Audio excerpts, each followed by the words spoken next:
নির্বাচনে কি হবে তা নিয়ে আমি এক সপ্তাহ আগে বলছিলাম যে এই নির্বাচনে খেলা হবে, অপ্রত্যাশিত ফলাফল হবে। এডিটর সাহেব এনার দেখা দেন, নাহলে ব্যাক ফাপড় নিতেছি। উনি আশায় আছেন একটা ভালো নির্বাচন দিতে পারবেন, দিতে পারলে ভালো, তবে আমি খুব ভরসা পাইতেছি না। তবে এই নির্বাচনে খেলা হবে, অপ্রত্যাশিত ফলাফল হবে, আমি আগেই বলে রাখতেছি। দেখেছেন? আর আল্লাহর কি কাম, একটা নতুন জরিপ আসছে। আসেন আমরা আগে সেই জরিপের ফলাফলটা দেখে আসি। 12% মানুষ বিএনপিকে ভোট দিবে বলিছে, 10.4% মানুষ জামাতে ইসলামীকে ভোট দিবে বলিছে, মানে 10.5% মানুষ। 7.3% মানুষ আওয়ামী লীগকে ভোট দিবে বলিছে, এবং 2.8% মানুষ, মানে প্রায় 3%-এর মতো মানুষ এনসিপিকে ভোট দিবে। তবে কাকে ভোট দিবে এ বিষয়ে এখনো সিদ্ধান্ত নেয়নি 48%-এর বেশি মানুষ। অন্যদিকে জরিপে কাকে ভোট দিতে চায় তা বলতে রাজি হয়নি 14.4% মানুষ। এটা BRAC institute of governance and development BIGDর একটা জরিপ। 8 মাস আগে গত অক্টোবর মাসে একই প্রশ্ন করা হয়েছিল এবং এরাই এই স্টাডিটা করছিল। সেখানে 16.30% মানুষ বিএনপিকে ভোট দিতে চাইছিল। এইটা স্যার গতবার আর এইবারটা একটু পাশাপাশি দেখেন, তাহলে বুঝবে যে কেমন কমিছে। 11.30% মানুষ জামাতকে ভোট দিতে চাইছিল এবং 2% মানুষ এনসিপিকে ভোট দিতে চাইছিল। তার মানে জরিপ অনুযায়ী 8 মাস পরে বিএনপি এবং জামাতের ভোট কমছে, এনসিপির কি সামান্য কিছু বাড়িছে। তবে 62% মানুষ এই রাজনৈতিক দলগুলোকে ভোট দেবে না, তাই না? কারণ তারা হয় বলতে রাজি হয়নি, অথবা তারা এখনো সিদ্ধান্ত নেয়নি। এরা এই 1 বছরে তাদের উপর থেকে আগের সমর্থন হারে সরাই ফেলছে, আরও ফেলবে। বিএনপির জনসমর্থন, দলের জনসমর্থন 26.32% কমিছে। হে প্রভু হরিরাম কৃষ্ণ জগন্নাথ প্রেমানন্দী ইয়া ক্যা হুয়া। এডিটর সাহেব হে অরিজিনালটা শুনে দেন একটু। हे प्रभु हे हरि राम कृष्ण जगन्नाथ प्रेमानंदी ये क्या हुआ? गलाव में पानी आ गया, गामछा भी खुल गया मेरा, लगती ये देखिए। হ্যাঁ, ছাত্র ইনস্টিটিউট অফ ক্রিটিক্যাল থিঙ্কিং এর হোয়াটসঅ্যাপ শাখার গলা পর্যন্ত পানি আগা। বিএনপিকে জিততে পারবে, তারা মনে করতেছে পারবে, কারণ আওয়ামী লীগের এই 7.3% ভোট তারা নিবে। কিভাবে তারা এটা নিবে, কৌশল কি, আসেন সেটা একটু বুঝে দেখি। তারা তাদের নেতাদের একটা অংশকে মুজিব, ধানমন্ডি, 32 নম্বর আওয়ামী লীগ নিষিদ্ধ করার প্রশ্নে আওয়ামী লীগের যে বয়ান সেটা ফেরি করার কাজে নামাই দিছে। আমরা জানি এই যে শেখ রুমিনুর রহমান, ফজা পাগলা, হাবিবুর রহমান হাবিব, এরা তো কেন্দ্রীয় পর্যায়ে, এমনকি জেলা পর্যায়ে, উপজেলা পর্যায়ে পর্যন্ত আওয়ামী লীগের ভোটার, বিশেষ করে হিন্দু সম্প্রদায়ের কাছে তারা একই বয়ান ফেরি করিচ্ছে। শুনেন, এটা বগুড়ার শাহ আলম সাহেব করছে। কিন্তু সংগঠন হিসেবে আওয়ামী লীগ নিষিদ্ধ চাই না, অথচ আজকে যারা দেশের টিকিট দিতে চায়, জামাতের মধ্যে একটি নতুন সংগঠন করেছে হিন্দু জামাত, এটা কখনো সম্ভব? তারা এবং নতুন একটি রাজনৈতিক দল মিলে 3 দিনের ভুয়া আন্দোলন করে স্বাধীনতার নেতৃত্ব করে একটি রাজনৈতিক দল, বাংলাদেশের সবচেয়ে পুরনো একটি রাজনৈতিক দল, সেই দলকে বাংলাদেশে নিষিদ্ধ করেছে, যেটা রাজনৈতিক ভাবে সঠিক সিদ্ধান্ত হয়েছে বলে আমি বিএনপির একজন কর্মী হিসেবে মনে করি না। এই বাংলাদেশের ইতিহাস লিখতে গেলে মহান স্বাধীনতার ঘোষক শহীদ রাষ্ট্রপতি জিয়াউর রহমানের নাম লিখতে হবে। এই বাংলাদেশের স্বাধীনতার ইতিহাস রচনা করতে গেলে মুক্তিযুদ্ধের নেতৃত্বকারী দল আওয়ামী লীগের তৎকালীন সভাপতি শেখ মুজিবুর রহমানকে অস্বীকার করা যাবে না। এই 2 নেতাকে অস্বীকার করে নতুন বাংলাদেশ বিনির্মাণের কথা বলে তো তাতে হয়তো এই 7%-এর 4-5% ভোট পাইতেও পারে, কিন্তু এটা পাইতে গিয়া আরো 8-10% নিজস্ব ভোট সে হারাবে। তাহলে আসলে রাষ্ট্র ক্ষমতায় কে যাবে?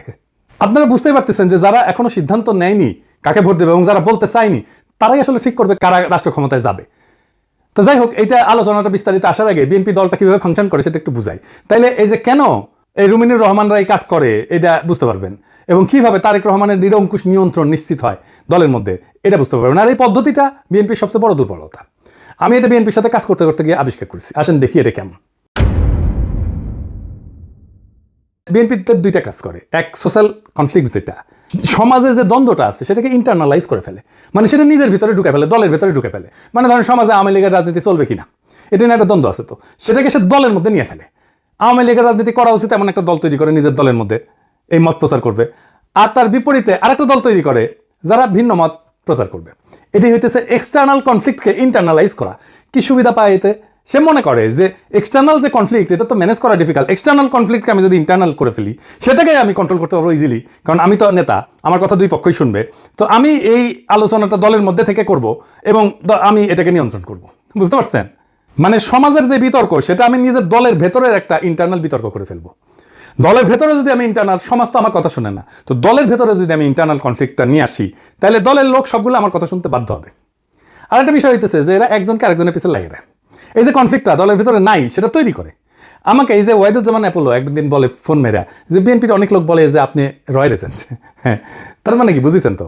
তার মানে এটাই যে শুনে হয় আমি বিব্রত হব বা সংকুচিত হব বা ভয় পাবো, এবং আমি একটা আশ্রয় খুঁজবো, এবং আমাকে এমন একটা মহাশক্তির কাছে পাঠাবে যে আমাকে আশ্রয় দেবে, অথবা সেই আশ্রয় দেবে। তার মানে বুঝেছেন তো?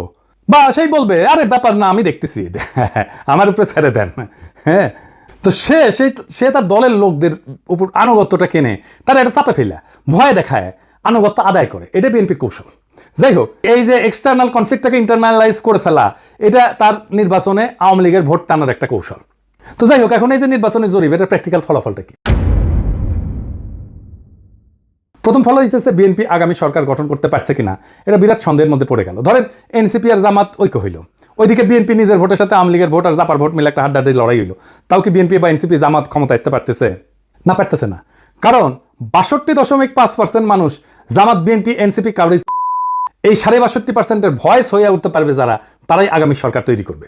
তাইলে কিভাবে এটা গড়ে উঠবে? বাংলাদেশ একটা রাজনৈতিক ফ্রন্ট গড়ে উঠবে। প্রকৃতি শূন্যতা পছন্দ করে না। এই ৬২% মানুষের একটা ফ্রন্ট গড়ে উঠবে। এই মানুষকে ভয়েস দিতে হবে। এই ফ্রন্ট দেশের নির্বাচনে জিতে আসবে। কিভাবে? ধরেন কয়েকটা ব্রড ইস্যুতে যদি একটা ঐক্য হয়। ১ নাম্বার, বাংলাদেশে ভারতীয় আধিপত্যবাদের অবসান হবে। ২ নাম্বার, স্বাধীনতা, সার্বভৌমত্ব, জাতীয় মর্যাদা এবং আঞ্চলিক অখণ্ডতা অক্ষুণ্ণ রাখতে হবে। ৩ নাম্বার, আওয়ামী ফ্যাসিবাদের চিরস্থায়ী অবসান ঘটাইতে হবে। ৪ নাম্বার, একটা ইনসাফ ও সাম্যের বাংলাদেশ বানাইতে হবে। তো এই ইস্যু নিয়ে যদি ফ্রন্ট হয়, তাহলে এই ৬২.৫% সেই ফ্রন্টের সাপোর্টার হয়ে যাবে। এখন কইতে পারেন এমন কোনো ফিগার আছে যে এই ফ্রন্টের নেতৃত্ব দিতে পারবে? আচ্ছা, অনেকেই আছে। আমি আজ একজনের নাম বলবো, মাহমুদুর রহমান। উনি এই ফ্রন্টের নেতৃত্ব যদি দেন, সবাই ওনার পাশে এসে দাঁড়াবে। ইলিয়াস, কনক, পিনাকির কথা বাড়ি দেন, এরা মাহমুদ ভাই আওয়াজ দিলে ঝাঁপে পড়বি। এর বাইরে হেফাজত, ইনকিলাব মঞ্চ, আপ বাংলাদেশ, এবি পার্টি, ইসলামী শাসনতন্ত্র আন্দোলন, এরা সবাই এসে দাঁড়াবে। এটাই হয়ে উঠবে রাজনীতির মেইন স্ট্রিম। এনসিপি আর জামাতের কোনো অপশন থাকবে না এই ফ্রন্টে জয়েন না কইরা। বিএনপিও আসতে পারে এই ফ্রন্টে, স্বাগত জানাই আমরা। এই ইস্যুতে ঐক্য হইলে ওয়াই নট, কিন্তু সিট জাতীয় মাইনা নিতে হবে। এই ফ্রন্ট মানে বিএনপির বিরুদ্ধে যাওয়া না, কিন্তু বিএনপির বিরোধিতা করাও না, বরং অ্যান্টি ফ্যাসিস্ট, অ্যান্টি ইন্ডিয়া সমস্ত শক্তিকে একটা কমন গ্রাউন্ডে নিয়ে আসা। আমি তো চাই বিএনপির আলতাফ হোসেন চৌধুরী ভাই উনি জিতে আসেন, ইয়াংদের মধ্যে শহীদুদ্দিন চৌধুরী আনি জিতে আসুক, আমি এটা চাই। কিন্তু রুমিন ফারহানা হারুক, হাবিবুর রহমান হাবিব হারুক, ফজা পাগলা হারুক। আমি যদি ইলেকশনের আগে দেশে যেতে পারি, আমি আলতাফ ভাইয়ের এলাকায় গিয়ে ক্যাম্পেইন করে দিয়ে আসবো, যেন উনি যেতে ধানের শীষের ক্যাম্পেইন করে দিয়ে আসবো।